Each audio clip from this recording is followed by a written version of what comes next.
Welcome everyone, and now today the topic of our discussion is the limiting reactant. Limiting reactant, or we may also call it as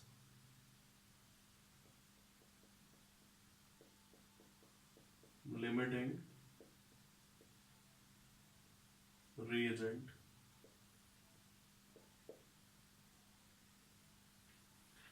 and sometimes it is abbreviated as LR, limiting reactant or limiting reagent. Now, what is the limiting reactant? It is the reactant which is consumed completely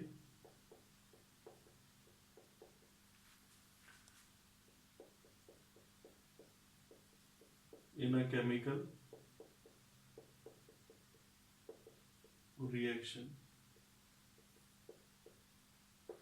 It is the reactant which is consumed completely and it is consumed first in a chemical reaction.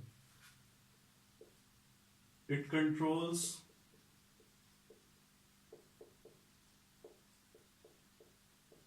the chemical reaction.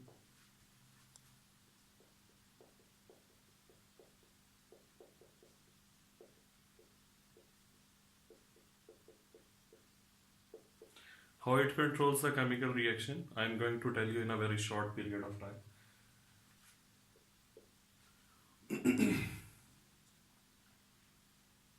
It produces least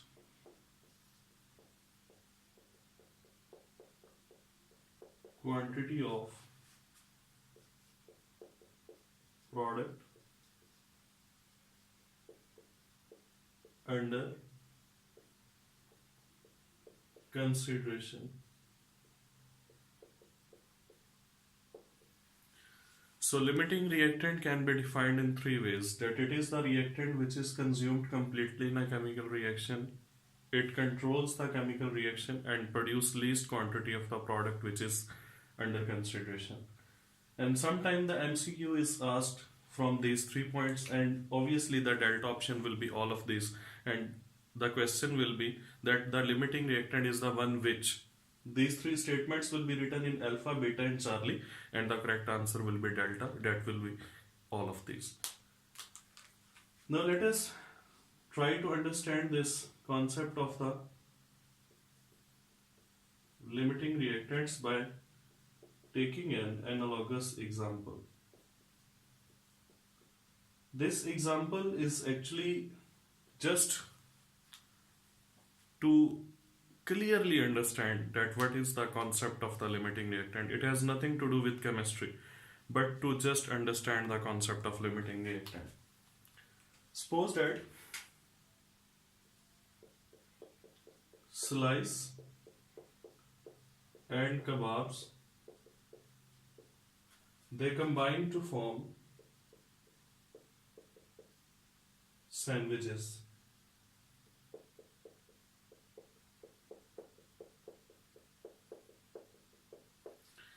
Slice and kebabs are the reactants and sandwiches are the products. Now you know that in order to prepare one sandwich, we need 2 slices and 1 kebab. Suppose that we have 58 slices and 30 kebabs. So how many sandwiches can be prepared? As I have already mentioned, that in order to prepare one sandwich, we need 2 slices. So it will be divided by 2. With respect to slices, we can prepare the 29 sandwiches. But in preparation of the one sandwich, only 1 kebab is used. So 30 will be divided by 1. And with respect to kebabs, just with respect to kebabs, we can prepare the 30 sandwiches. Now the question is that slices are 58 and kebabs are 30. Out of 58 slices, we can prepare only 29 sandwiches. In preparation of the 29 sandwiches, 29 kebabs will be used. So that is the total number but used will be 29. These are the kebabs which are used, and answer will be 1. This is basically an extra kebab. So let us now check this analogous example on the basis of these 3 points. The limiting reactant is one which is consumed completely in a chemical reaction.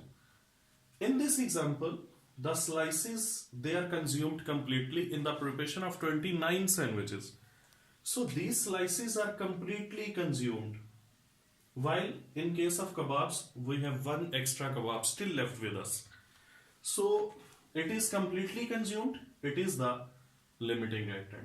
Now the second point is controls the chemical reaction. Basically, the preparation of sandwiches here is controlled by the number of slices, because as the number of slices that are over 58 slices are used, no more sandwiches can be prepared. In a similar way, the limiting reactant limits the amount of product formed. That's why it is called as the limiting reactant, because the reaction stops, the preparation of the product stops when the limiting reactant is completely consumed. It doesn't make any difference that still one kebab is present, but because slices are no more, so no more sandwiches can be prepared. So it controls the reaction.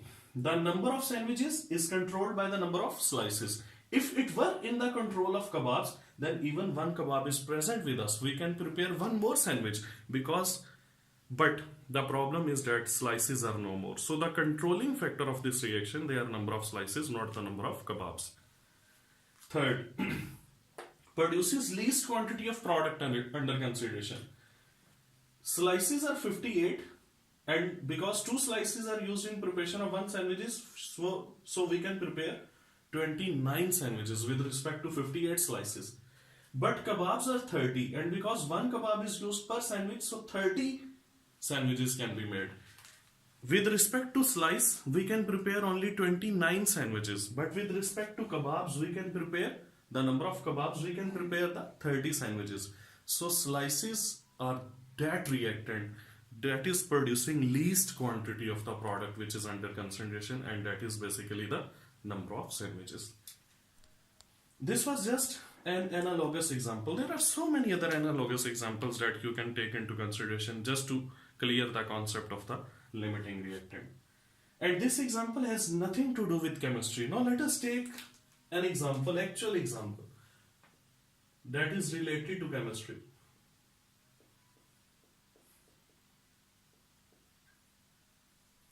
And this actual example is that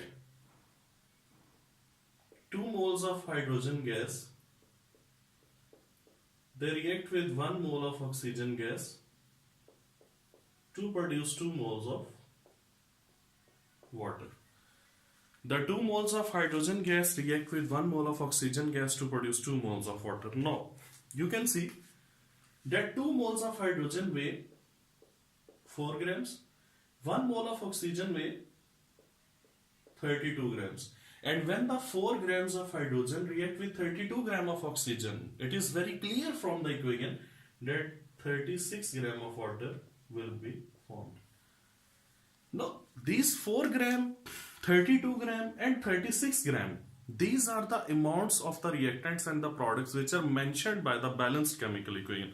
And those amount of the reactant and product which is mentioned by the balanced chemical equation is called as stoichiometric amounts. So these amounts are basically called as the stoichiometric amounts. If it is asked that what is meant by the stoichiometric amounts, keep in mind that the amount of reactants and products which is shown by the balanced chemical equation or which is present in the balanced chemical equation, that amount is called as the stoichiometric amount. So 4 gram or 2 moles of hydrogen completely react with 32 gram or 1 mole of oxygen to form 2 moles of water. Now let us take an example in which we have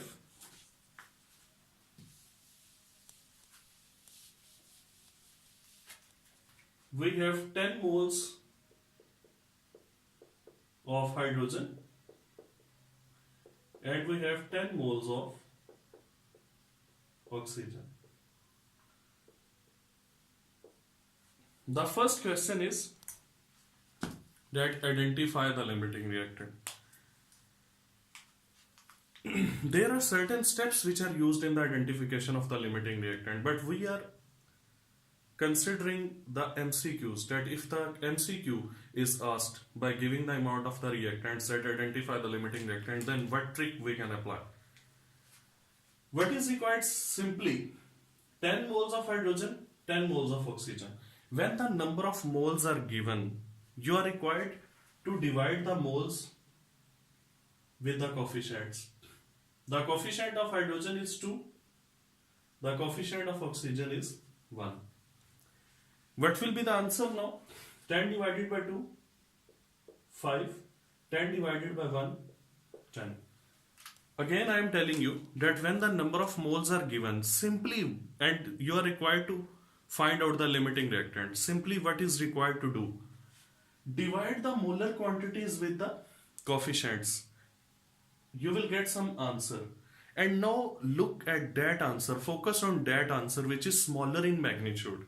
Now which of these is smaller in magnitude? That is 5. So the reactant in which you will get smaller answer, actually that will be the limiting reactant. It is just a short trick to find which one of the following is the limiting reactant. So if we are given 10 moles of hydrogen and 10 moles of oxygen, and we are required to find which of the following is the limiting reactant, so simply divide the moles with the coefficients, and the reactant in which the answer will be lesser, that will be the limiting reactant. So in this case, hydrogen is the limiting reactant. The second question out of this which can be asked, that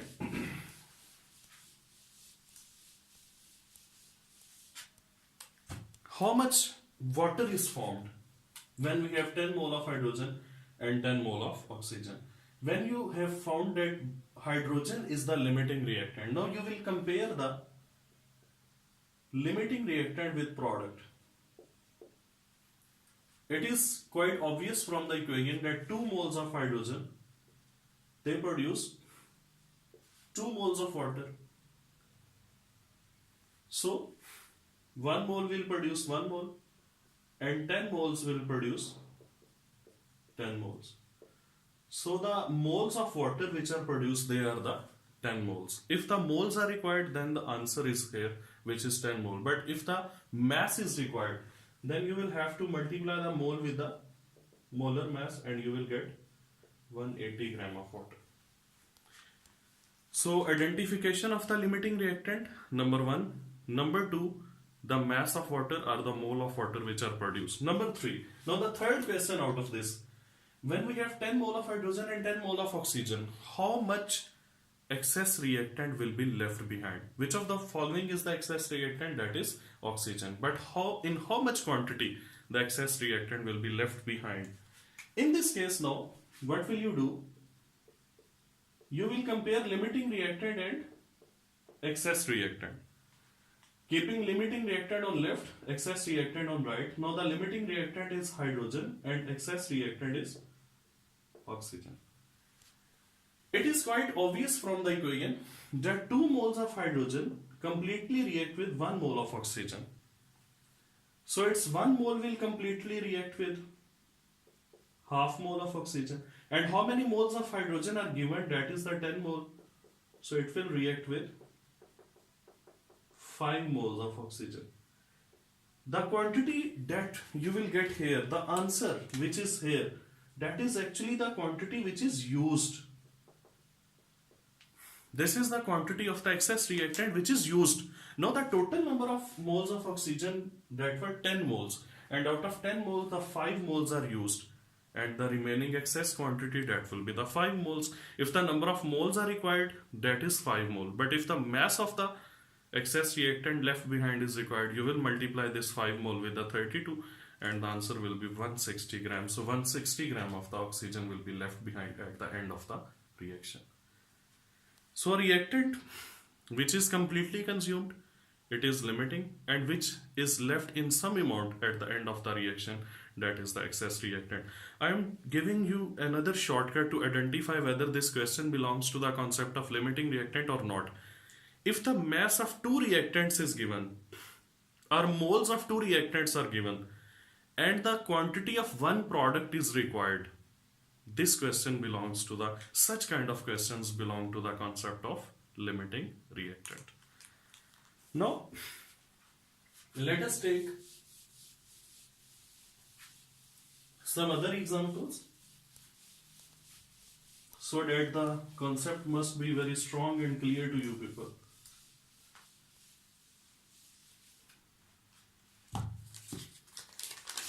Suppose that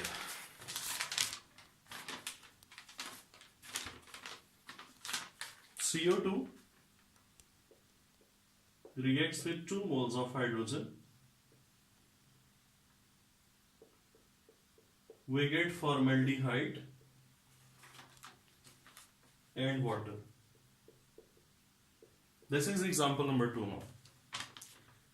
We have 4 moles of CO2 and 10 moles of hydrogen. We have 4 moles of CO2 and 10 moles of the hydrogen. Now what are the questions? Number 1, limiting reactant. Identify the limiting reactant. Second, excess reactant, left.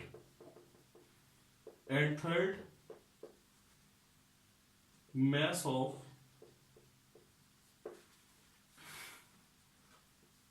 CH2O formed. So let us solve first of all the first portion, that we are required to identify which of the following is the limiting reactant. Again, divide the molar quantities with the coefficients. The coefficient of carbon dioxide is 1. The coefficient of hydrogen is 2. Now the answer will be 4 here, and here the answer will be 5. And the reactant in which we will get smaller answer, that will be our limiting reactant. So this CO2 is the limiting reactant. So the first portion of the question that is solved, it is CO2. Now stop this at this point and listen to me very carefully. If the moles of the reactants are not given, but the mass of the reactant is given, then what will we do? Then we will first convert the mass into the moles. And after converting the mass into the moles, we will divide it with the coefficients and the reactant in which we will get smaller answer, that will be our limiting reactant. Excess reactant left behind. Now you are required to compare the limiting reactant with excess reactant. Limiting reactant is CO2, excess reactant is hydrogen.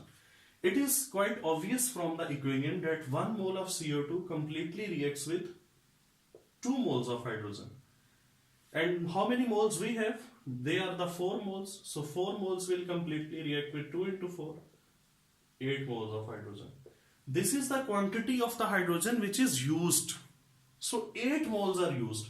The total moles were 10 moles. 8 are used. So 2 moles are left behind. 2 moles of hydrogen are left behind. So excess reactant left is 2 mole.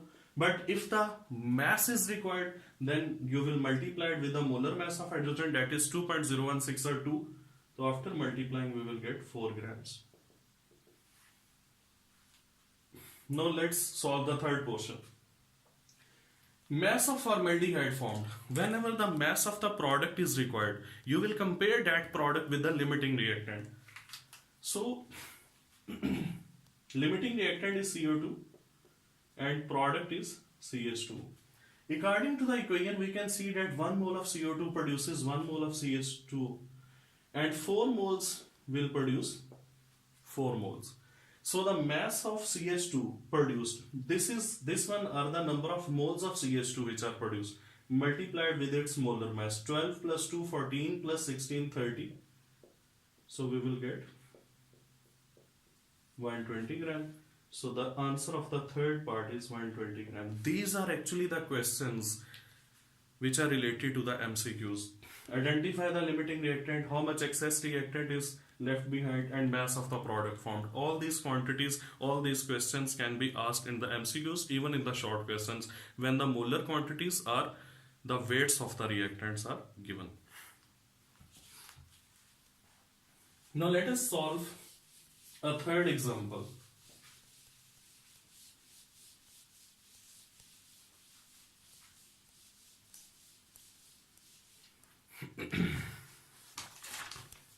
The third example is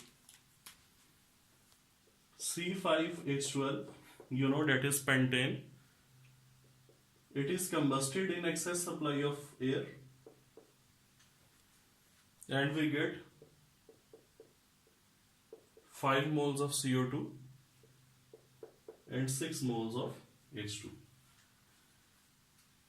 Now, we have 2 moles of pentane and we have 8 moles of oxygen. In the equation there are 8 moles, and even in the quantity that is given to us, that is also 8 moles. Now some people think that in combustion, why it is needed to find the excess reactant, because we already know that oxygen is present in the excess. But keep in mind one thing, whenever you are solving the MCQs, you are required to solve it according to the given data. You will not find the answer using your common sense first, that oxygen is always present in excess, so oxygen will be the excess reactant. No. Sometimes the oxygen may be limiting reactant. In practice, it is never a limiting reactant, but in the calculations, it may be a limiting reactant. So don't answer according to your common sense. Calculate it. Molar quantities are given. Divide these molar quantities with the coefficient. The coefficient of pentane is 1 and that of oxygen is 8. So answer will be 2. Here it will be 1. Now, which one of the following is the limiting reactant? That is oxygen. Oxygen is the limiting reactant here. I know that practically oxygen in the combustion is not a limiting reactant, but we are not dealing with the practicals. We are dealing with the calculations. In calculations, it may be. So, oxygen is the limiting reactant. That was the first question. Mass of excess reactant which is left behind. Limiting reactant, excess reactant. Limiting reactant is oxygen, excess reactant is pentane. So, according to the equation, 8 moles of oxygen will react with 1 mole of pentane.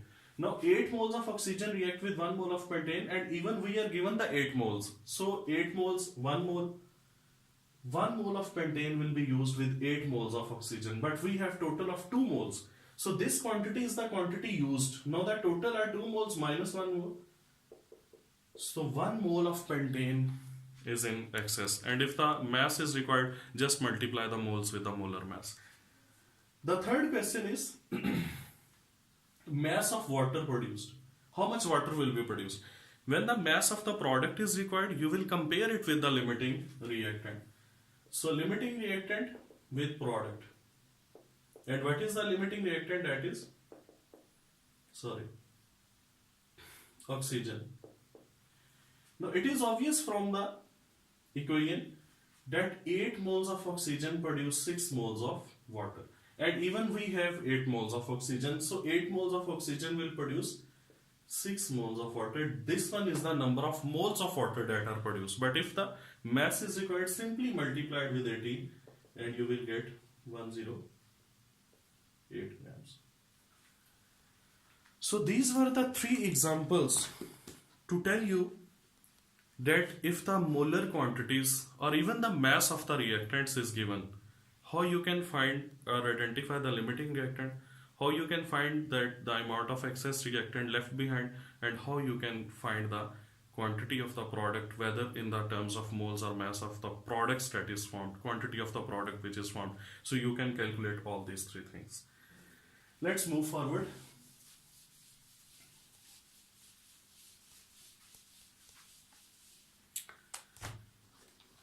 What is the practical importance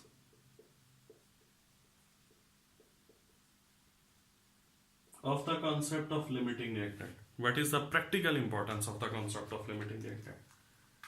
The concept of limiting reactant is applied in the industries because expensive reactant, because the expensive reactant is taken in the lesser quantity. The expensive reactant will be the limiting reactant. So the expensive reactant will be limiting reactant. Why the expensive reactant is kept limiting reactant? So that it must be used completely and the wastage of the expensive reactant can be prevented, because if it will be left behind, it may be wasted. So that will be kept a limiting reactant. Now the second point, sometimes one of reactants is taken in excess to make reaction faster. Sometimes one of the reactant we take it in excess so that the reaction may proceed rapidly. Just like in combustion we take oxygen in excess so that it may complete in a short duration of time. In hydrolysis we take water in excess. But where is the limiting reactant here? When one of the reactant will be in excess, the other will automatically become limiting reactant. So these are two practical applications of the concept of the limiting reactant. Now, suppose that C plus O2 reacts to form CO2, and the data given to us, that is, we have 12 grams of carbon and 32 grams of oxygen that react together. Then which of the following is the limiting reactant? Now look at this. 12 gram of carbon is its 1 mole, 32 gram of oxygen is its 1 mole. You can easily see that 12 gram of carbon and 32 gram of oxygen, these are basically stoichiometric amounts which are shown by the balanced chemical equation. So 12 gram of carbon completely reacts with 32 gram of oxygen. It is evident from the equation. When 12 gram of carbon completely reacts with 32 gram of oxygen, both the reactants will be consumed. When none of the reactants is in excess, then the concept of limiting reactant is not applicable. In this world, everything is important because of its opposite. So limiting reactant will be there when there will be one of the reactant in excess. If none of the reactant is left behind, all the reactants are consumed, then the concept of limiting reactant cannot be applied. So in case when we take the stoichiometric amounts, the concept of limiting reactant is not applicable. The second case, so here no one is limiting reactant. You cannot say that both of these are limiting reactant. No one is the limiting reactant.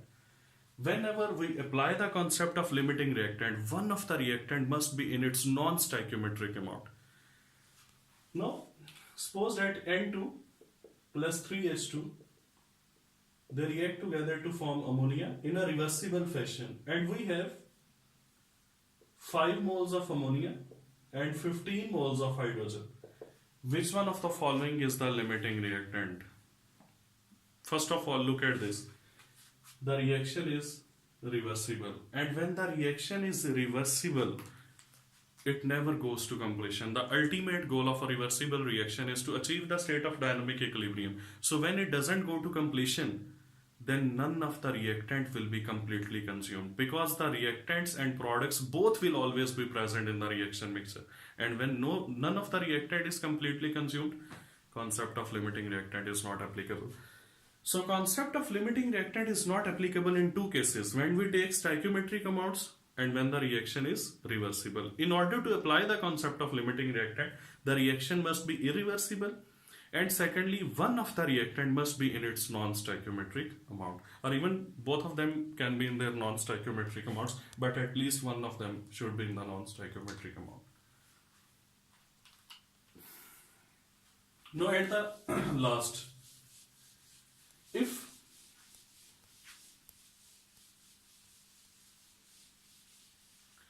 It is required that mention those steps which are required in the identification of the limiting reactant.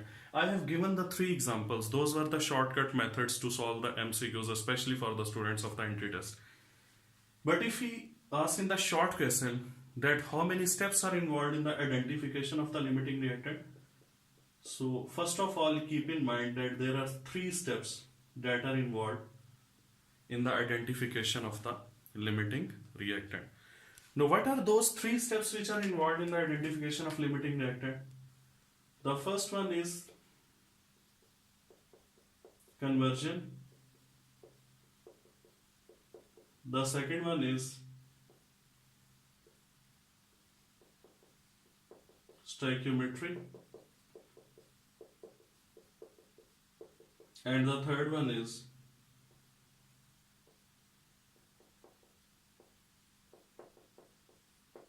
identification. These are the three steps which are involved in the identification of the limiting reactant. What does it mean? Conversion means that if the mass of reactant is given, first of all you are required to convert the mass of reactants into number of moles. So mass of reactant will be divided by molar mass and you will get the number of moles. If the mass is given, convert it into the number of moles simply. How can we convert? By dividing the molar mass. That was conversion. But if already the number of moles are given, then this first step will be skipped. Stoichiometry. What does it mean? Now write down the balanced chemical equation.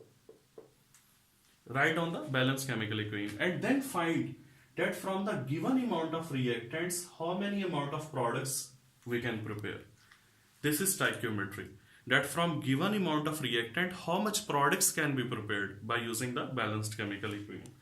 When you will calculate the quantity of product that will be produced from two reactants, then the third step is identification. Now the reactant, according to the definition of limiting reactant, the reactant which gives least quantity of the product, that will be your limiting reactant. So these are the three steps which are involved in identification of limiting reactant. Otherwise, the shortcut methods I have already discussed with you people with the help of three examples, and I hope so that this lecture will help you to understand the concept of the limiting reactant in a much better manner. Thank you so much. Next time we will be dealing the concept of chemical yield. Till then, Allah Hafiz.